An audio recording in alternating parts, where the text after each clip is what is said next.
In we go!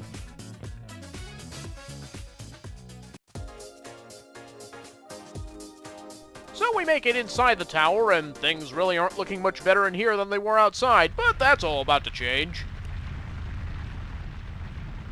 Oh, it looks like someone's trying to worm their way in.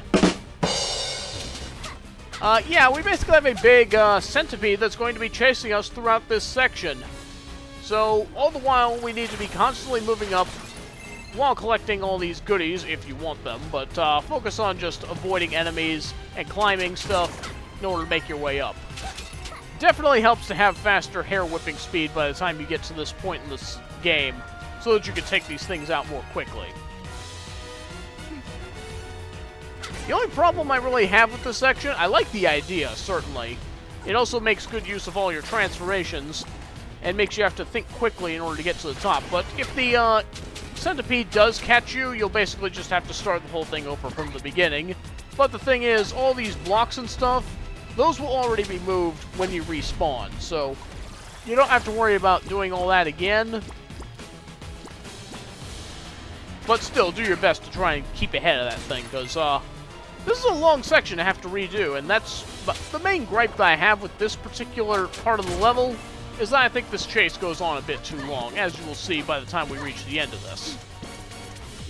Transform! But if you know what you need to do, it's not too terribly bad, I guess. There is a lot that you need to watch out for, though. Didn't want to change out a monkey just yet. Another thing that really helps for this section is Monkey Bullet, for a couple of parts up ahead. Because, yeah, that worm does have some rubber banding going on, in that if you continue going up quickly, it will eventually catch up to you, and that's not cool. So you can never truly get too far ahead of it.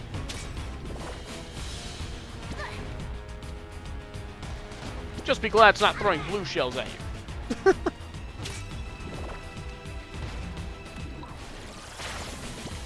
That looks like a jump. That jump looks higher than the monkey should be able to do, but you know what? I'm not going to complain about the game working in my favor for a change. This is kind of a risky jar to go for because, yeah, that centipede can catch up to you really quickly if you go for it. But at this point, we're almost to the top now. Didn't quite need monkey just yet. Now I do. So here's where you might want to use Monkey Bullet to dart your way across, and then you can get that jar and make it out safely. And that's the whole section. We can see some spike walls up here. We can't really do anything with that just yet. Thankfully, we will be able to return here later and not be chased at the same time. And so with that, we come to the third part of this level. This one's probably going to be the most platform-centric that we've seen so far. So we've got more of those shifting blocks like from Main Street. They come out a little more suddenly and have less of a tell as to when they're going to pull out. You gotta be paying attention to the rumbling and then jump across when you see them. You might also have to jump across more than one of them in order to get across. And the archers are back. Just duck down to avoid their arrows and hair whip them a few times to get rid of them, and they'll explode into a giant pile of bones.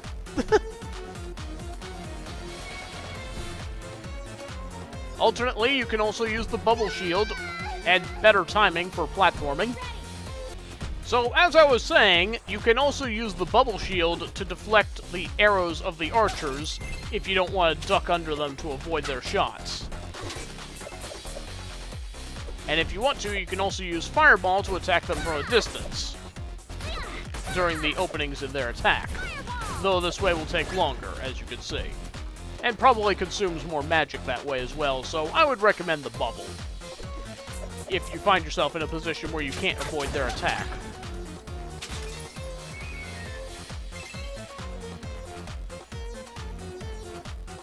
It's a simple background, but I rather like that open desert look. I don't like the placement of that enemy, though. It doesn't really seem like there's a way to avoid it, because of the timing of the platforms that you're on to get here. And these ones are going to drop as soon as you land on them, so get off of them quickly. And now we're going to start encountering some birds dropping bombs on us. So that's going to be something else to watch for. Ideally, you want to try and knock them out with a fireball from a distance before they can get on screen and cause a problem for you.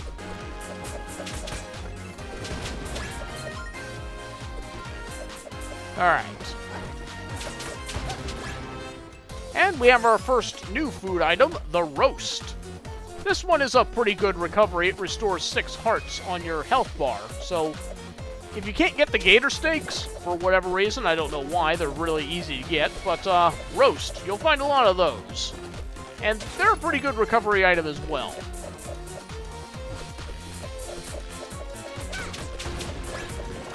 Got a lot of archers around here, so you gotta move quickly. Once again, make good use of bubble in order to get through without getting hit. Mainly just use bubble in order to get yourself into position.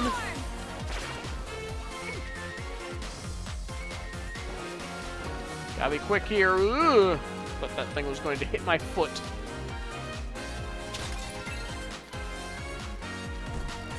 But, yeah, you see what I made with all the platform-centric areas that this level has? Really, these shifting blocks remind me a lot of Mega Man in terms of how big they are.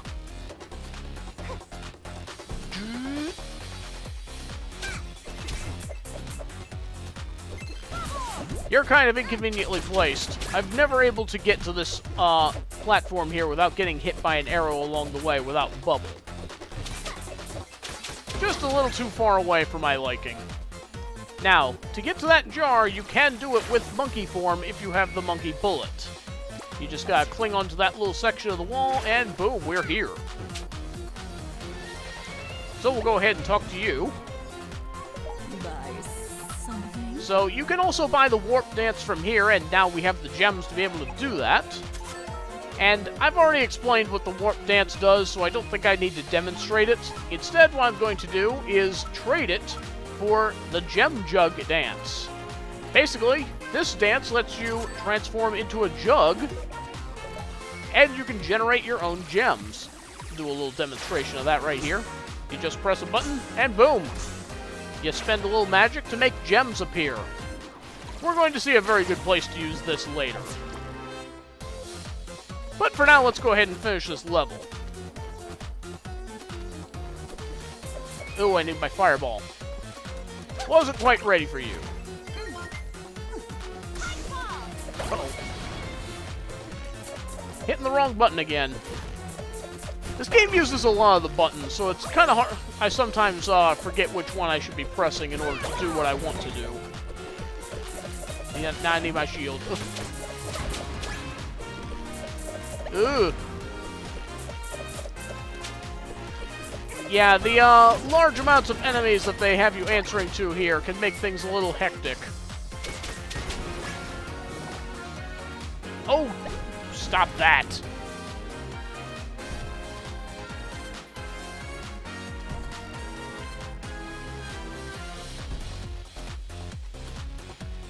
Okay, we should be getting pretty close now. I wanted to wait for another shift in the platforms before moving forward. There we go. But, yeah, we should be getting pretty close now. Okay, and on we go to the boss.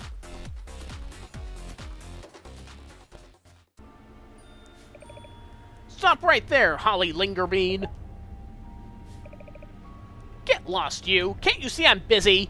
Looking over the building at the distance.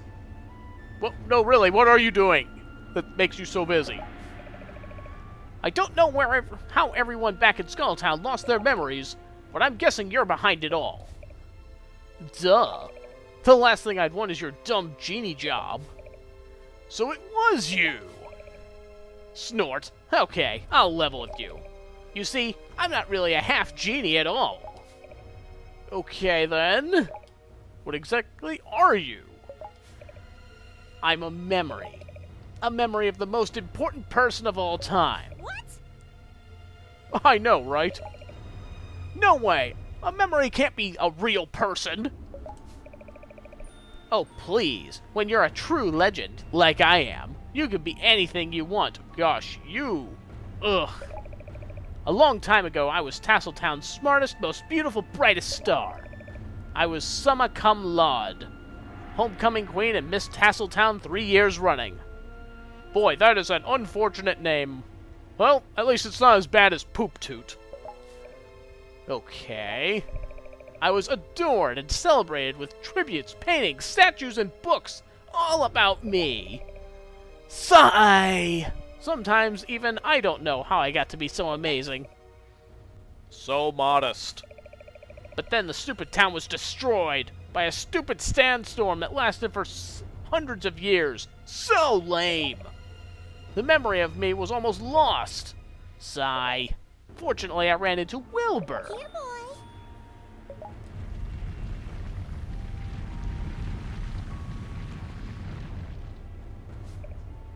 Whoa! It's that enormous worm again! Wilbur is a rare species of titanic chelopida that feeds on neurotransmissions. Pretty cool, huh? Anyway, I realized that in order to remain the strongest memory, I simply needed to eliminate all other memories by feeding them to him. Say so long to your friends. They're about to become worm food. Go on, eat! No! Or you could just lick your lips while the memory is right below you. You're a monster! Oh, well. Since I can't seem to penetrate your dumb genie brain, I'll have to resort to something a lot more messy. Wilbur! Smash her! No, you got it wrong. I need to be in Smash, not be smashed. Wilbur, Devourer of Memories. Destroy the worm! Oh, good advice. Destroy the worm. How about some better advice, like dodge these attacks, and then watch out when he dives down and then shoots a bunch of rocks into the sky, and then avoid the shadows? There are lots of things you could tell us instead. How about to hit these red rocks into the pipes, and then press the button to shoot the rock into its eye? This boss fight is not very clear about what you need to do in order to do it, so I feel like a lot of first-time players are going to have a hard time with this. Go for the eye! Now, when this eye starts rolling around, you need to hit it back with one of your attacks. Just keep following it back and forth. You can do it with your hair, but honestly, I would recommend using Fireball for this. It's a lot safer, and you can hit it from a distance. And it really helps out when it starts going extra fast. Anyway, at this point, the phases are wash, rinse, repeat, until we can hit him 3 more times. So, yeah, you basically just run in circles to avoid his eye attack, then watch for shadows as these rocks come raining down, and then hair whip the orange rock into one of the pipes. Press the button, watch everything go in slow-mo for a moment, and then boom! 2 hits, 2 more to go. The boss fight itself is pretty simple. Honestly, the hardest part about it is this part right here. But if you have the fireball, it's not really a problem at all. Or any projectile attack, really. I would not recommend the Super Pike Ball for this, as I don't think that it can, as I think it can still possibly hit you if you're using that. So I would just stick with the Fireball, and just make sure that you have enough magic coming into this fight. Don't want to spend it all on gems beforehand. Okay, another volley of fire here. We'll hit this in and press the button. I wish I had more to say, but this is literally all the fight is. We're going to have another volley of the rolling ball, and it's going to be at its fastest phase right here, so definitely watch out for this. Fireball! I mean, just imagine trying to hit this with your hair. Yeah, no thanks. I mean, even with the fireball, it still managed to sneak a hit in. So, yeah. Kind of speaks volumes to how fast it moves. I'm not even really sure that buying more Silky Cream would make things any easier.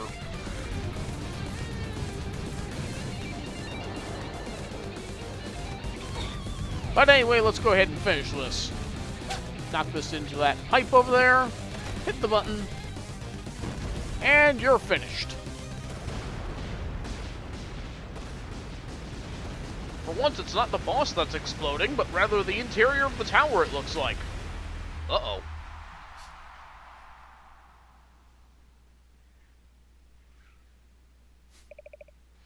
You fool! Look what you've done!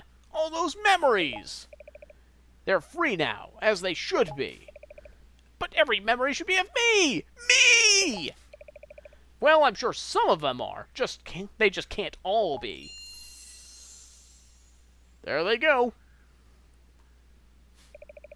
How dare you say that? I'm unforgettable! I'll show you!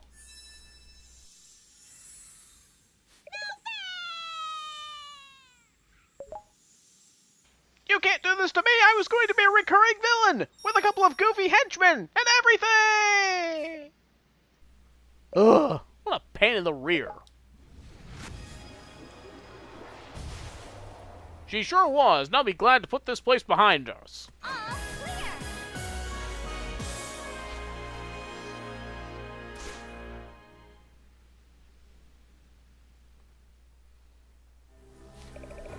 And so now it's time for us to get a new transformation.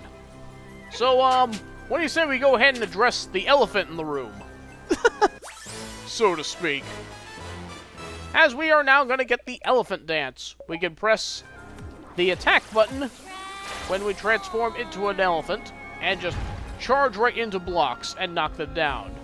This is also the strongest attack that we have right now, being able to do 10 damage every time we hit an enemy. So that's pretty nifty as well. It has some combat function as well.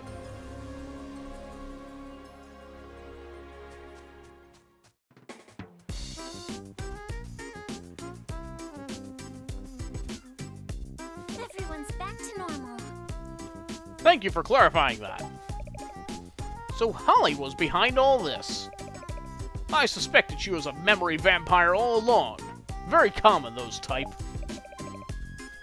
Poor Holly. All that time, and she never understood. Our true legacy isn't what's written in the history books, but on the hearts of those whose lives we've touched.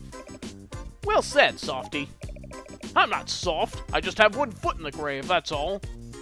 Another great line from Mimic. This character is great. I still don't know how I'm going to explain all this to the mayor. Meh, he'll probably forget all about it. Come on, we should make sure everyone's okay. Well now, with that behind us, I can finally get back to work. Now, where was I? Right, according to the blueprint, I need opposing shards to create a balance of positive and negative energy above the magnetic poles. Shards? As in dark magic and light magic? The instructions are explicit. I don't like the idea of messing around with dark magic, Uncle, as you should be. When kept in proper balance, dark and light magic shouldn't pose a threat. But just in case, we'll be extra cautious. Okay? I guess so, Uncle. Now, where am I supposed to find a dark shard? And that is a question that we'll be answering in the next video. So thank you very much for watching, hope you're enjoying it so far, and I'll see you next time!